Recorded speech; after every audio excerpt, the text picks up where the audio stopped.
big shout out to everybody who came up to the three of us at CPAC yesterday. For Rita, for James and for myself, it felt a little bit like being Mick Jagger at a Rolling Stones convention. Your support for our little telly show is much, much appreciated. Rita, James and I did a live session on stage. Here's a little taste of it.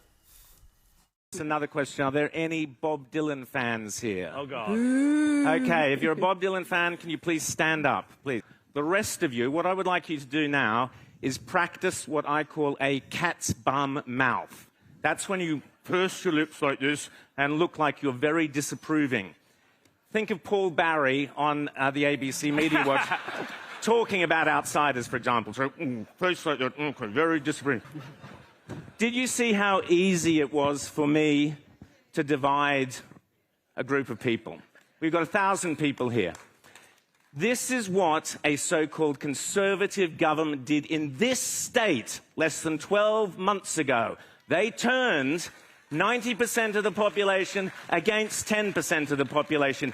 They made your neighbours pull cat's bums' mouths and hiss at you and point at you as you walk down the street simply because you hadn't taken some medicine or whatever it was. I must get that collar fixed. Regular viewers of Outsiders will, of course, remember that it was on this show back in March 2018 and in the Spectator Australia magazine at the same time that David Adler, the head of the Australian Jewish Association, and specky writer Andrew Urban brought to your attention the fact that Australian taxpayers' money, your dollars, were being used to reward Palestinian terrorists for murdering Jews in Israel. To quote David Adler's article, quote, "Convicted terrorists in prison can receive 12,000 shekels per month, plus bonuses of 300 shekels per wife, 50 shekels per child. This can amount to around $3,500 US per month. By contrast, a teacher employed by the Palestinian Authority receives roughly $600 a month. The US, among other nations, was convinced some of this money was coming through the United Nations Relief and Works Agency, UNRWA, and were cutting their support to that organisation. As a direct consequence of the lobbying by David Adler, by Outsiders, by Pauline Hanson and others, we had a major victory in the Australian Parliament, and the then Foreign Minister, Julie Bishop, agreed to slash Australian funding to UNRWA by $10 million. We repeatedly applauded her for that decision on this show, as well as urging her to go further and slash the rest. So you can imagine my horror at hearing the news last week that Penny Wong and the Australian Labor government sneakily announced that they have doubled funding of UNRWA from $10 million to $20 million annually. In other words, they have completely reversed what we had achieved. Let me be crystal clear here.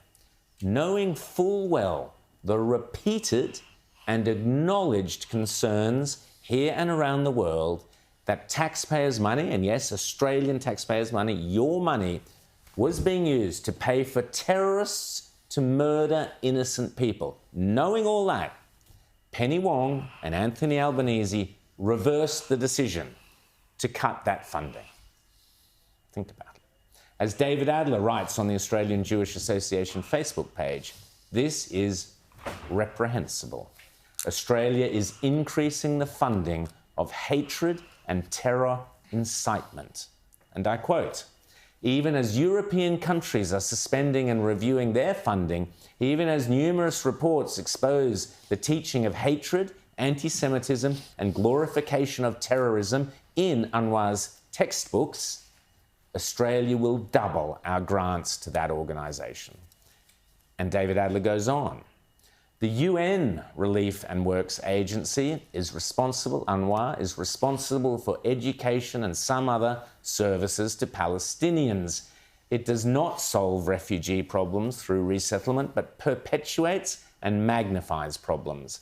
UNRWA, which allows Hamas paramilitary youth recruitment at its facilities," yes, you heard that correctly, allows paramilitary youth recruitment, "is part of the jihadist terrorist production system.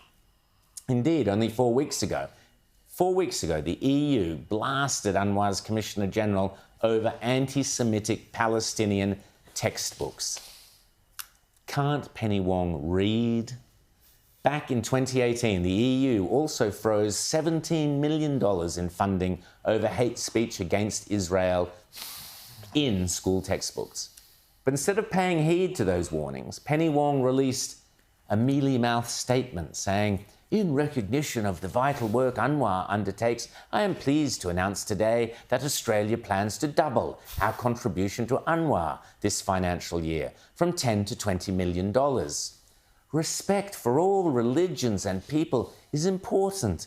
The path to peace and stability requires efforts on all sides. We will continue to hold UNRWA accountable for its adherence to principles of tolerance, non-discrimination, equality, and neutrality."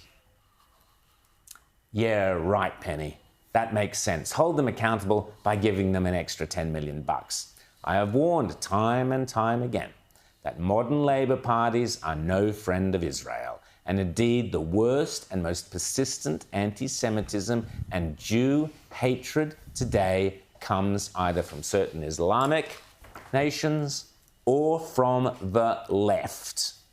Whether intentionally or unintentionally, Penny Wong's mealy-mouthed statement was released late on a Friday, directly before a Jewish holy long weekend, meaning it could receive little coverage in Jewish media. Deliberate? You tell me. But Labour's generosity with your money did receive plenty of coverage in the Arab media, all of it positive, of course.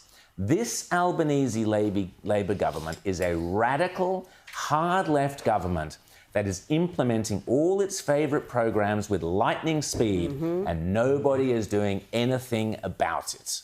To pretend that UNRWA is some innocent or even worthy recipient of Australian taxpayers' money is obscene and sickening.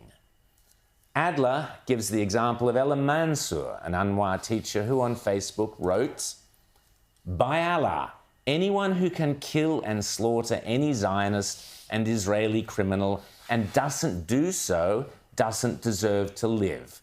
Kill them and pursue them everywhere. All Israel deserves is death." Yes, as David Adler points out, no need to worry what sort of education she is giving her students. Have a look at this Israeli video, also on the AJA website, which shows Palestinian school kids boasting of being trained in jihad. عشان اتدرب وحلم ان اكون مجاهد عشان نحرر ارضنا وطبعا يعني عشان الاقصى ان شاء الله هنحررها بايدينا وبايدين مجاهدين القسام والمقاومه الفلسطينيه. شاركت عشان اكون مجاهد وعشان نكون رجال.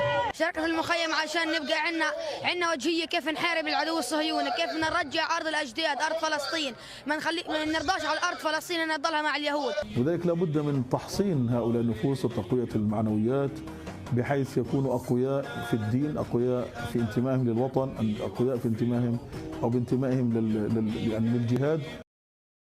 This decision by the Labour government and Penny Wong is a total betrayal of every Jewish person in Australia.